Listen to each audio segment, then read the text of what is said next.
Hi there and welcome. I am so happy to see you. This is an important doll and an important day because we are debuting a beautiful doll that we have exclusively with the wonderful artist who lives here in Colorado, our wonderful Helen Kish. We love Helen so much. She was just here in October with us at our event, and I have been very, very blessed over the years to work with Helen. Helen was one of the first people that worked with me when I started Virtual Doll Convention. She did some of the earliest videos together, and if you were with us since the very beginning, we put out a Zoe doll in the very beginning with Helen, and it was in a limited edition of only 70 pieces, and they are so rare, so if you have one, you're very, very, very lucky. But this is very special, and I am thankful to be here at Christmas time during the holidays to be sharing such a wonderful doll, and she is coming out at the perfect time. I think the holidays is a beautiful time to feature her and to show this wonderful doll. So this sweet little girl is the little flower, and she is in the likeness of Saint Thérèse of Lisieux. I looked up to make sure that I pronounced that correctly, but there were some different iterations on the internet, but she was a French Carmelite nun.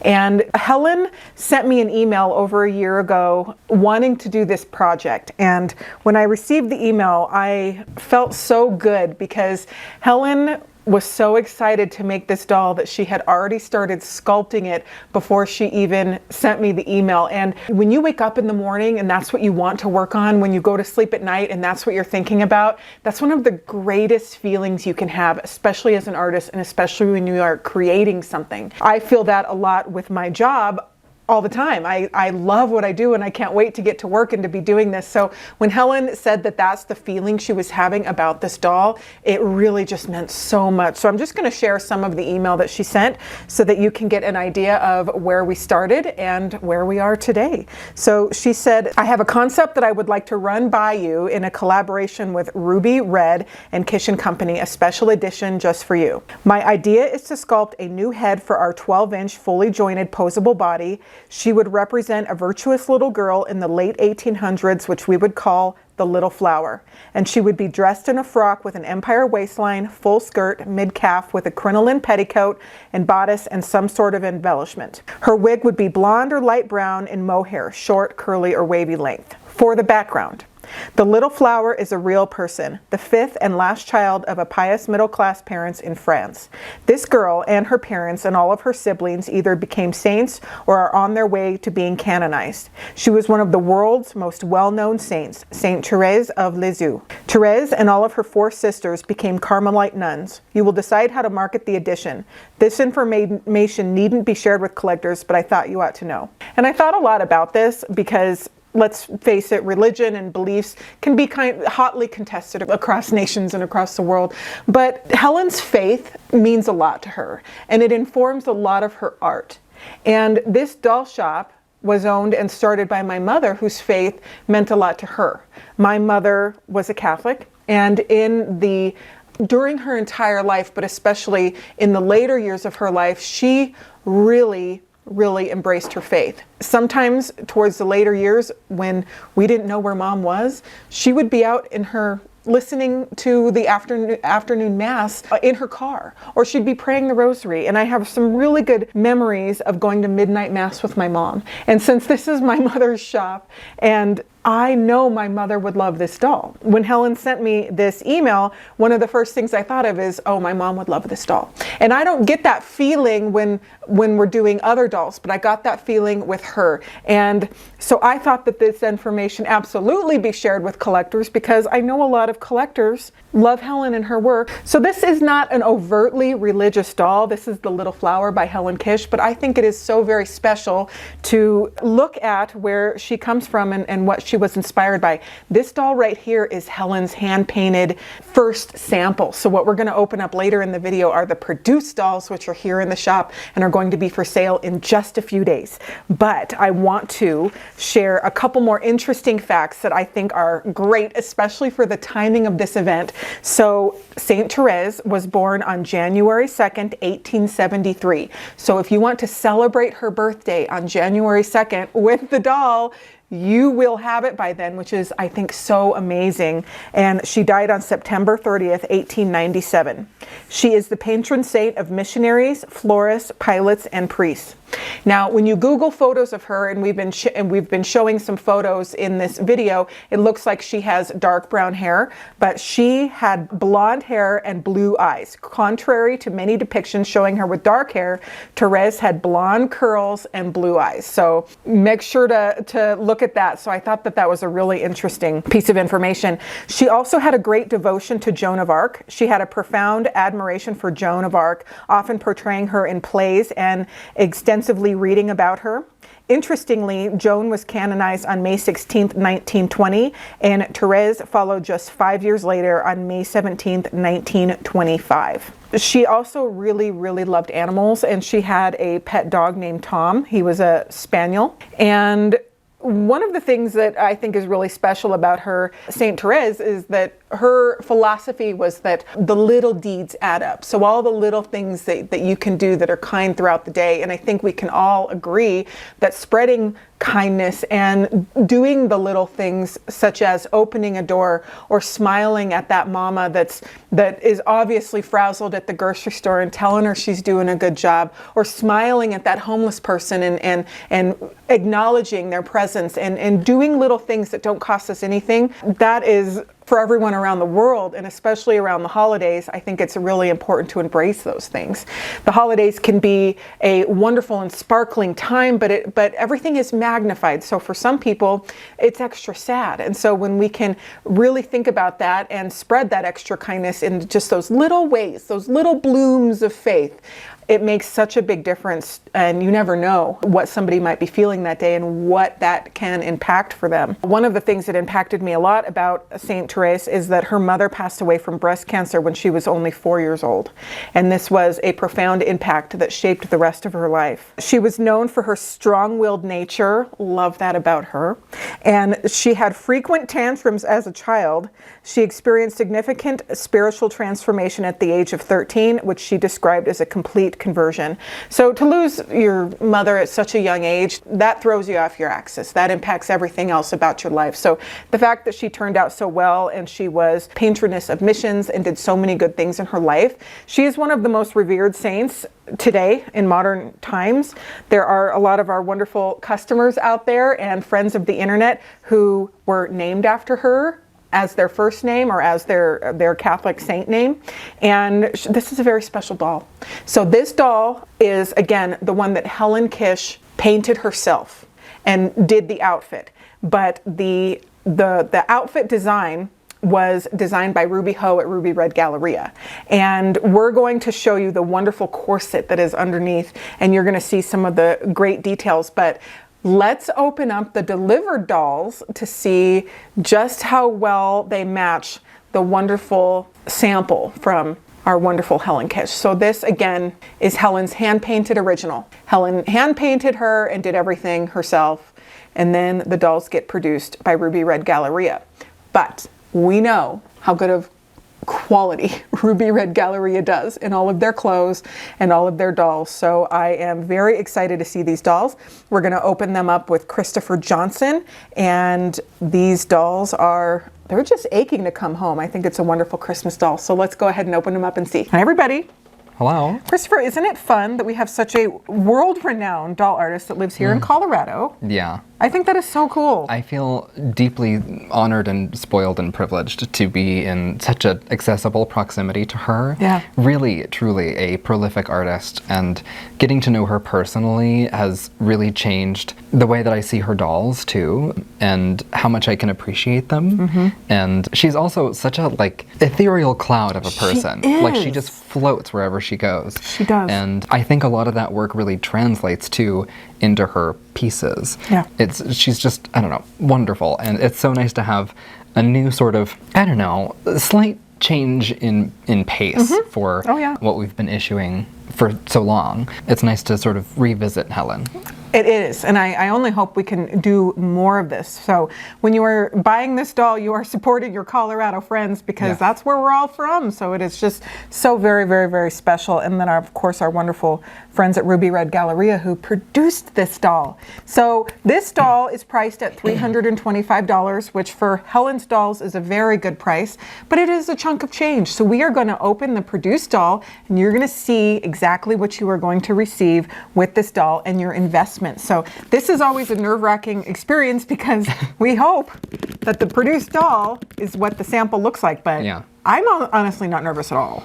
Any chance that there's ever, the instances in which there is uneasiness is usually when there's something really specific or like fashionably risky, and I think this is a wonderfully comforting doll done by a very tactful, tasteful, timeless artist, Helen, and the production of Ruby Red is always so consistent. So I'm excited to feel, I don't know, inspired and festive. Yes, inspired and festive. Helen had emailed and said that she was getting ready for a craft fair at her parish, and I just thought, I mean, that's so exactly, exactly. That's so cute. I know. Already the packaging is so beautiful. Oh, so sweet. Love the all-around tissue paper.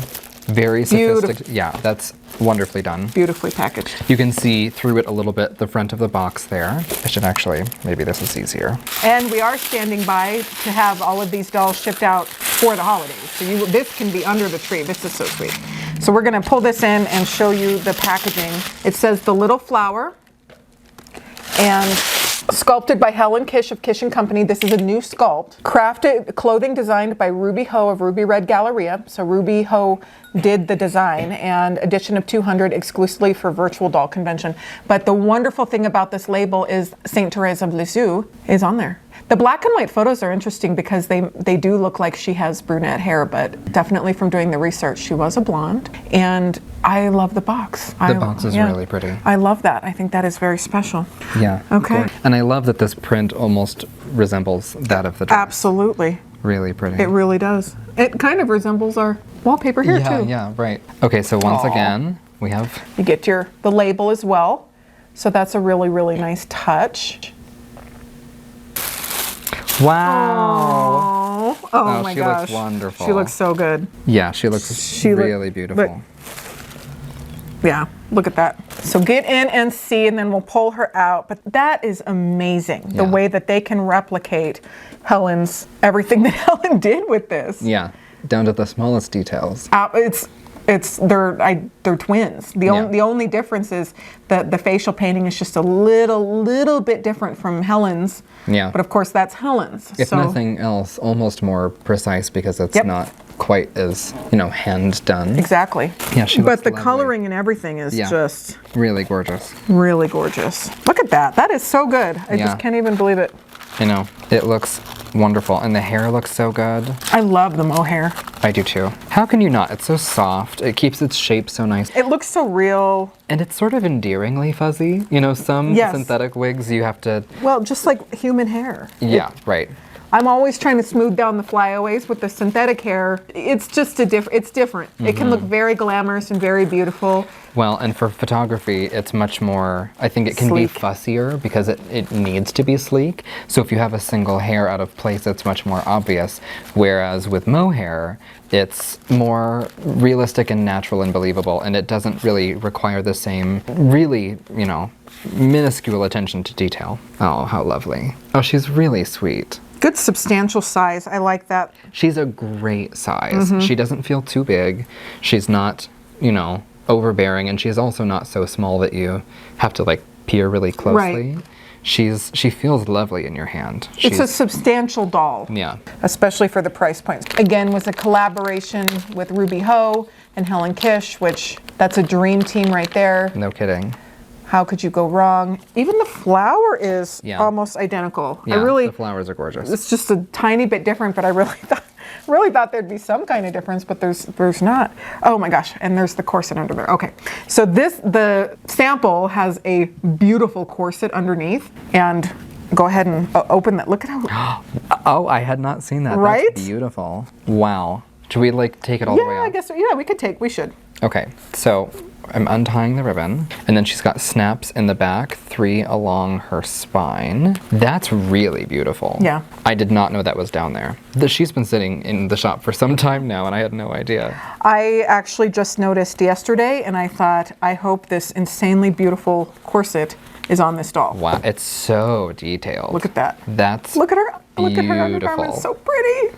Wow. We need this for Grace for the No kidding. for the historical subscription. We actually do. I wonder if it would fit her. You think? Maybe over I her don't know, belly maybe. button. That's beautiful. That's really beautiful. Isn't that beautiful? Yeah, and then you've got this sort of ruffled detail trimming the top, and a beautiful lace shoulder strap, and then 3 more snaps along the back of this as well. And those, like the lace and the eyes in the front with that little ribbon and the... I'm kind of speechless. It's really I beautiful. love the color scheme. I would like to copy that. the pattern is We're not going to, but I would love to just copy and paste for Yeah, a beautiful sort of... for our dolls. Yeah. For the Grace subscription is what I mean. But this is just it's like a seafoam. Yeah, a very, very pale, minty aqua color and almost like a toffee, nutty caramel. It's a beautiful combination. And even her sort of knickers have a great little lace and bow details. It's incredibly done. Of course, she has tights and some Mary Janes and a beautiful little bow in her hair. She's delightfully done. She really is just beautiful. And Ruby Ho did a wonderful job Flowers. designing this. Of course, Helen sent her ideas and her what she thought, because you read her email. She had a vision, but Ruby Ho really helped bring it to life. So consistently, like Ruby Red always is so reliable. If you give Ruby even, kind of vague, it's like if you give Ruby just like a concept, Ruby always comes back and nails it every time. Nails it. You don't even have to do revisions. They'll send it and it's ready. You're like, whoa. Yeah. Oh. They just get Every it. time. Every time. In fact, a lot of times it'll be better than what we thought. Better than what we hoped, which when you're dealing in manufacturing and we work with... In miniature scale, it's not always reliable. No, and we work with several factories. It's just not like that with a lot of factories. That's talent. Yeah. That's talent. And it also speaks to her time in the industry. Right. She's done dolls for so long, and she's done garments and wigs and things for so long, and you can really tell that she's seasoned at her craft. Right. And knows how to drive a ship, Right, exactly. So again, these dolls will be for sale on the Virtual Doll Convention website. They will ship definitely in time for Christmas. And How exciting, Christmas dolls. I know, very much. We have our shipment of Robert Tonner dolls to complete the Wednesday series, the Prom Girls. Those are coming soon, but we don't know when they're going to be here. But these dolls are here. They arrived yesterday, and Paul went and picked them up. So thank you very much, Paul. Thanks, Paul. He went and got them and unloaded them all by himself because we had to leave. So we were a big team effort here. We move mountains with a team of 3. I am so proud of what we do. It is so cool what we were able to accomplish with our team here. And so, wow. Here's the girls. You know what else? I think if you're getting Christmas dolls, you sort of expect them to be in red or green or gold or something that feels very classically Christmas. It's so nice that it's blue. And you often associate blue with cold, but it's not done very often. Right. She's a really lovely thing to add to a Christmas scene. I know that sometimes as doll collectors, we envision a rather particular set of gifts that sometimes people can't always get for us because we're picky. If you have a good taste in dolls and the people in your life are not necessarily doll people, you have to sort of gift for yourself. Every time. And this is a great thing to pop under your own tree. She would look so sweet next to your other, maybe you've got a train set or a teddy bear and some, gifts propped up. This is such a great sort of way to indulge yourself and also feel nostalgic and really involved in the moment. She's really beautiful. She is. So I want to thank Helen Kish and Tomas Kish for all of your hard work and all of your energy and everything that you have done. I hope we can do some more dolls. I really, really, really do. Thank you to Ruby Red Galleria and Ruby Ho and everything you have done to bring this doll to life and get her to us safely. And also thank you to the wonderful collectors who are going to purchase this doll. So thank you very much. We're very excited to add her to our arsenal and our collection here. She is a treasure. This one is going to go back to Helen because she has a giant collection of all of her originals. But this one, of course, will live at the store. So, all right. We hope you enjoyed this video. Thank you so much. Our next video is a wonderful short video that is featuring some familiar friends from Ruby Red Galleria, and you're going to see a behind the scenes footage of this doll being made at the Ruby Red factory. So stay tuned for that one, and we'll see you on the next one. Bye.